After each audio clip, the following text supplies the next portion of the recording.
Story begins when our protagonist visits his uncle, who has just woken up from a coma after 17 years, only to find him speaking gibberish. グランバハマル Meet Takafumi and his uncle, Yosuke.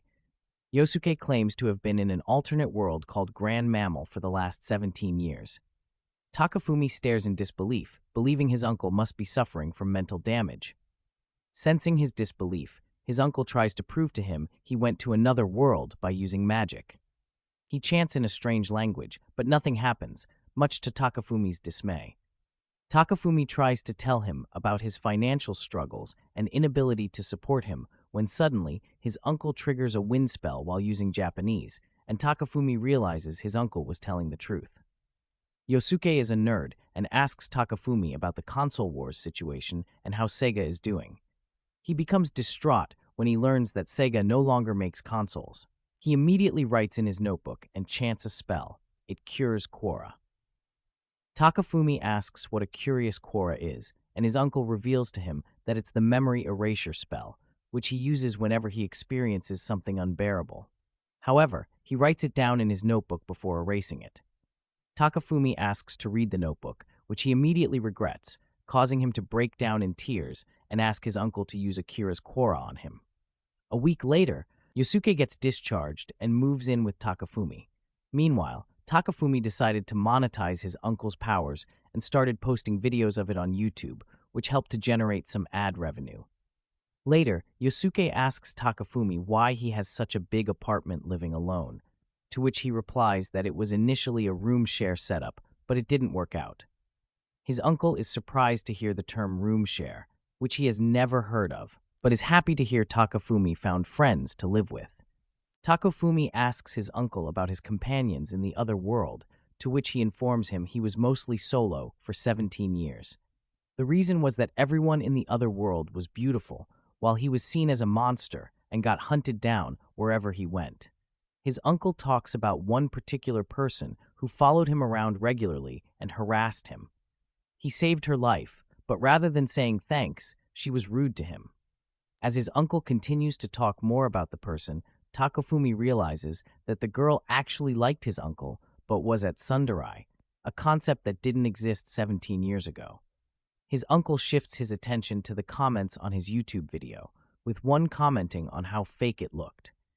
Yosuke struggles using the internet and dealing with haters for the first time. One day, Yosuke shows interest in buying a turn-model cell phone from an auction. Takafumi says it won't work since it uses a 2G signal. His uncle wants to get it anyway. While he is surprised by the innovation of smartphones, he laments about their lack of gimmicks. Yosuke mentions how he once innovated an item in the other world and showed his memory using a spell. He had crafted an everlasting pot of water using spell cards for a village suffering from a drought. Takafumi is impressed and thinks the villagers must have sung its praises.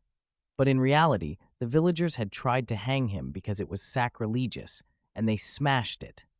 While the villagers were trying to hang him, an elf arrives to stop them. While the elf tried to mediate the situation, Yosuke took the chance to escape. Yosuke is able to change the point of view in his memory, showing how he was treated. Takafumi is shocked at how cute the elf is. Suddenly, Yosuke gets a notification of the option on the cell phone closing down soon, and orders in a panic without checking the shipping cost, which turns out to be 2,000 yen for the item since someone from an isolated island was selling it. Takafumi laments that if the location was closer, they could have picked it up and saved on the shipping costs. Yosuke suddenly jumps out of the window to Takafumi's surprise and flies away, returning from his trip 30 minutes later with the cell phone in hand. He shows it off to Takafumi, who asks him if he could pick up other items to save on shipping costs, which he agrees to. Takafumi receives a package and asks his uncle for something to open the box with. His uncle gives him a short sword, which surprises him, and he asks his uncle where it came from. His uncle shows him his storage magic as he pulls his notebook from it. Takafumi asks if his uncle had brought more stuff from the other world. He takes out some rings, which he says are rare enough to trade for a castle. Takafumi gets excited, but his uncle informs him that he had already tried selling it at the pawn shop, and it was priced at 50 yen, because the materials were so rare they thought it was just a toy. Takafumi asks whether his uncle wanted to give the ring to someone, to which uncle informs him that it was a trophy for clearing a dungeon. Seeing Takafumi down, Yosuke asks if he wants to talk about love and shares the story of his first love, Sonic. Yosuke reminisces about visiting the toy store and watching the title screen. Takafumi asks if he ever met any girls in the other world, to which his uncle shows him his memory of saving a girl and her siblings from an orc. While initially thankful, the girl eventually despairs upon seeing his face and decides to sacrifice herself by giving herself up to save her siblings. Having misinterpreted the situation, Uncle thought that the girl was happy and thankful to him, but he suddenly blacks out and thinks that some goblins attacked him from behind and threw him into the river. Takafumi notices in the memory that the girl's siblings were making suspicious moves while trying to get behind his uncle, and they were the ones who attacked him. But thanks to the elf, his uncle was saved. The elf proclaims that he is in her debt, so to repay her, he gives her an extremely rare ring. The elf panics and blushes as he puts the ring on her finger, but ultimately accepts it. Takafumi is shocked and realizes the elf thought he was proposing to her, but in the end, his uncle sold the ring to pay off his perceived debt and abandoned the elf in a random town, leading to her following him everywhere for 17 years. Yosuke tells Takafumi to put his sword away, which ends up as inspiration for his next viral YouTube video, getting over 2 million views. A week later, on a rainy day, Yosuke receives a package. It's the final Sega magazine, which he never had the chance to read. Takafumi has no interest, but as his uncle reads the magazine, he finds that the most popular game was a dating sim, while his favorite game, Guardian Heroes, came in ranked 197th. Yosuke hovers outside in the pouring rain and gets struck by lightning, proclaiming that Guardian Heroes should have won. Once the rain settles, Takafumi tries to console his uncle, telling him that at least an RPG placed second. He then learns that his uncle didn't play RPGs due to his lousy memories surrounding remembering objectives. The mentioning of RPGs jogs Yosuke's memory of a time that reminded him of an RPG encounter he had.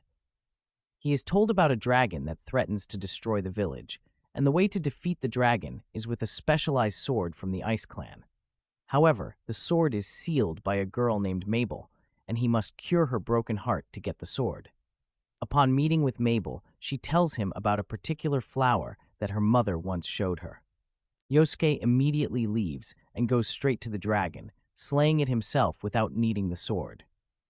Takafumi notes how he should have retrieved the flowers for Mabel, but his uncle claims it was too hard for him to remember.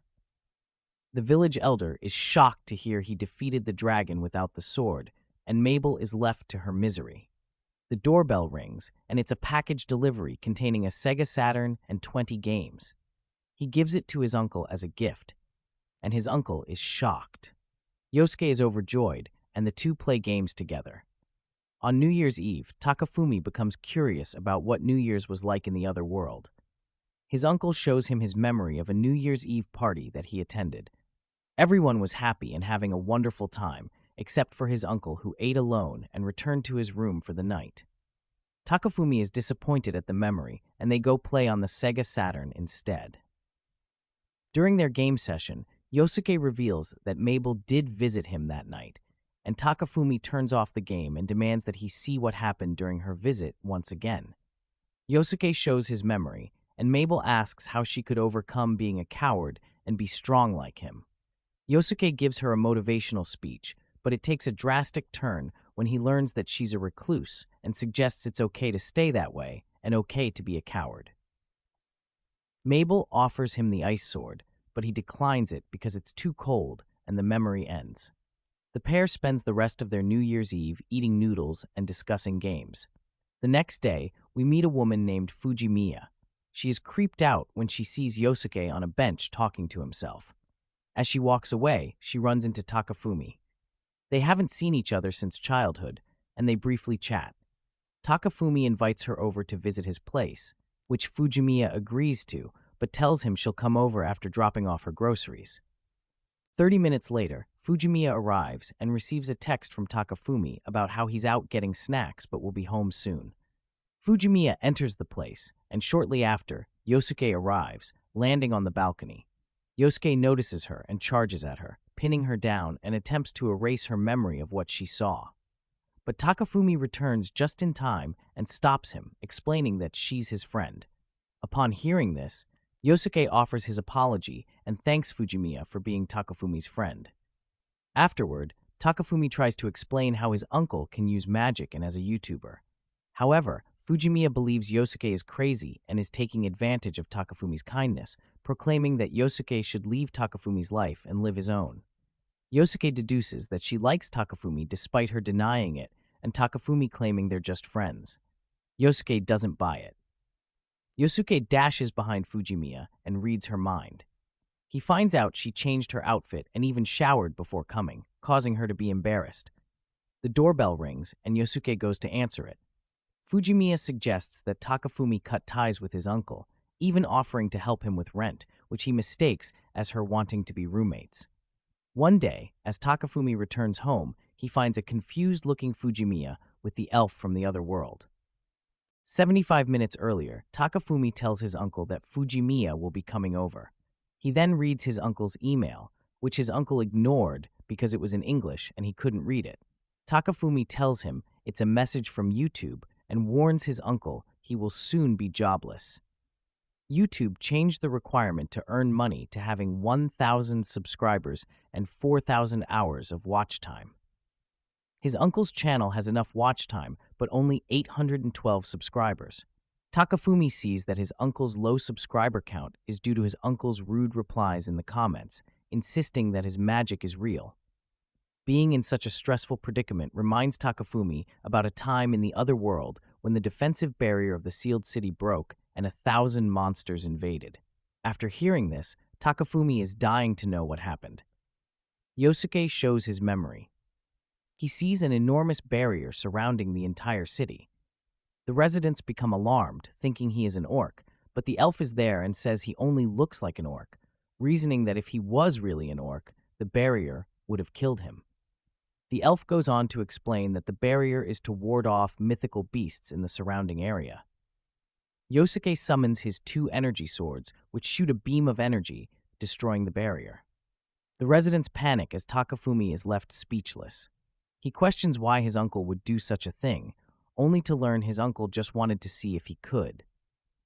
With the barrier destroyed, an army of giant cyclops led by a cloud dragon appear outside the city, preparing to invade. The two assess their dire situation, and the elf takes out her legendary sword and prepares to fight. Using her magic, she dashes through the sky toward the cyclops, but the barrier reforms, and she crashes into it. It turns out that Yosuke just asked the spirits to repair the broken barrier, and they did. The monsters leave, but the residents are suspicious of Yosuke.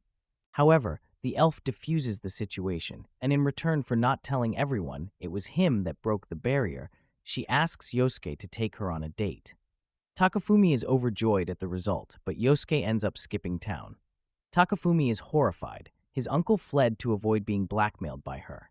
Remembering how he asked the spirits for help, Yosuke decides to ask people to subscribe to his YouTube channel. Takafumi thinks it's a bad idea, thinking that the internet trolls will prey on his weakness. However, the opposite occurs, and more people subscribe to the channel, enough for Yosuke to save his channel. Fujimiya arrives and wonders what is going on between the two of them. Afterward, Fujimiya lectures Yosuke about being a burden on Takafumi and how being a YouTuber isn't financially adequate. Yosuke brushes it off, and Fujimiya mentions that Takafumi isn't able to have a girlfriend live with him due to him living there. Hearing this, Yosuke suggests that Fujimiya live with them, but Takafumi refuses that suggestion. He gets a message about a sale and heads out to the shops. Once Takafumi is gone, Yosuke tries to have a heart-to-heart with Fujimiya about her relationship with Takafumi, but she refuses. Yosuke talks about the romances he's experienced in video games, but Fujimiya rejects the comparison. Yosuke leaves the room, and Fujimiya feels bad and goes to apologize to him, only to find the elf in Yosuke's clothes. She introduces herself as Takafumi's aunt. She then tries to continue her heart-to-heart with Fujimiya until Takafumi returns home. Takafumi is surprised at the elf claiming to be his aunt. He figures out that she is his uncle and asks why he didn't change his appearance in the other world. Yosuke tells him it is a forbidden magic, as you could lose your own identity. Takafumi comes up with an idea and suggests they shoot a YouTube video about his uncle's transformation magic. Although his uncle refuses at first, Takafumi convinces him after promising to play guardian heroes with him. Fujimiya is left confused as the video was uploaded to the internet. They decide to watch a memory of Takafumi's past. Fujimiya is shocked at the magic, but Takafumi convinces her it's just a hologram projector. It's a memory of how Fujimina used to bully him. Fujimiya is horrified to remember she was a bully instead of the sweet memory she had. She tries to stop them from watching, but in the end, they turn out to become friends. The video finishes uploading, and they watch it. Takafumi pretends his uncle is a VTuber. Yosuke is horrified that the video contains no footage of the game. However, it's an instant success, getting over 200,000 views. All the comments compliment how cute he looks. Takafumi celebrates as Yosuke gets depressed and reverts back into his true form, and Fujimiya is shocked at the sight. Despite Yosuke's pride getting destroyed, they get to enjoy a nice sushi dinner from the money he made. Watching another one of Takafumi's memories, he gets bullied by two boys, but they end up getting bullied by Fujimiya, which leads to Takafumi admiring her. However, Fujimiya gets depressed seeing this. Fujimiya admits she was a brat, but shows how she became more feminine in middle school. Fujimiya notices her coffee tasting especially nice, and Takafumi tells her he bought a coffee grinder in beans with the money his uncle gave him for his birthday. Thinking about giving Takafumi a gift, Fujimiya sends him a photo of herself in a swimsuit from middle school, hoping to entice him. However, Takafumi immediately tries to delete it, not wanting a picture of an underage girl on his phone, and Fujimiya is devastated. Takafumi gets an alert for a sale on coffee beans and heads out to buy them. Fujimiya has an outburst from the rejection and causes Yosuke to spill his coffee. He reflexively casts ice magic, freezing the coffee, but also Fujimiya. Yosuke thaws her out, and Fujimiya is left drenched. Yosuke tells her to take her shower, and he steps out and leaves some of Takafumi's clothes for her to wear as hers dry off. After Fujimiya is done with her shower, she puts on Takafumi's top, but then Takafumi walks in on her. A stare-off between the two occurs, and Fujimiya then shrieks in embarrassment, causing Takafumi to quickly leave while apologizing. However, Fujimiya hopes that Takafumi is enticed after seeing her like that, but he is so dense he apologizes and tells her he will take responsibility, which confuses Fujimiya. Takafumi calls Yosuke home and tells him to erase his memory. Fujimiya stops him, saying that she didn't mind, much to her dismay. Takafumi thanks her for being such a considerate and thoughtful friend. A week later, Fujimiya reveals it's her 20th birthday. Yosuke shares his life philosophy, telling her, "You should never give up because things can change in an instant." Fujimiya is impressed by his wise words, and Yosuke shows them his memory of his 20th birthday. He is approached by the elf, and she joins him. She confronts him about the barrier he broke and, as a bribe, offers her some food to keep her mouth shut about the barrier. The elf then changes the subject concerning how strong he is, remembering how he once saved her from a deadly venom dragon. But he brushes it off as hard work and training. The elf asks if this is how he seduces women, and Yosuke also mentions how he killed the blaze dragon. The elf is shocked, especially after learning he killed it without the ice sword. She doesn't believe him, but he shows proof, showing her the fire of the blaze dragon. Yosuke explains how his achievements are possible because he never gives up, as he repeats his life philosophy. He reveals to the elf that he had learned it from a game strategy guide. Takafumi and Fujimiya are speechless at the revelation, and Yosuke then goes to play some games. The memory continues. Yosuke invites the elf back to his inn. The elf is reluctant, but he grabs her arm, shocking Takafumi and Fujimiya. The elf ends up going along with him, and as the two continue their way back to the inn, Yosuke thanks the elf for supporting him through the tough times. She is shocked to learn how much she means to him. They make it back to the inn, and the elf tells him she would support him forever. However, he tells her it's not necessary, and just thanks her for supporting him. Back in his room, he locks her out and immediately goes to sleep. The next morning, the elf confronts him and demands to know his plans for the day. Takafumi is amazed at her resilience, but Fujimiya notices her eyes and realizes she spent the night crying. After seeing this, Fujimiya can't help but take a drink and forces Yosuke to drink as well. Yosuke stumbles and becomes drunk instantly, and Fujimiya tries to bail, but Takafumi stops her. Yosuke decides to take her home. He uses a wind spell, causing a huge gust of wind, and the three of them end up high in the sky. But that's where this video ends. That's it for today. Further updates on the story will be pinned down in comment section. Please like the video and subscribe to the channel. Also push the bell icon so you never miss an update. See you later.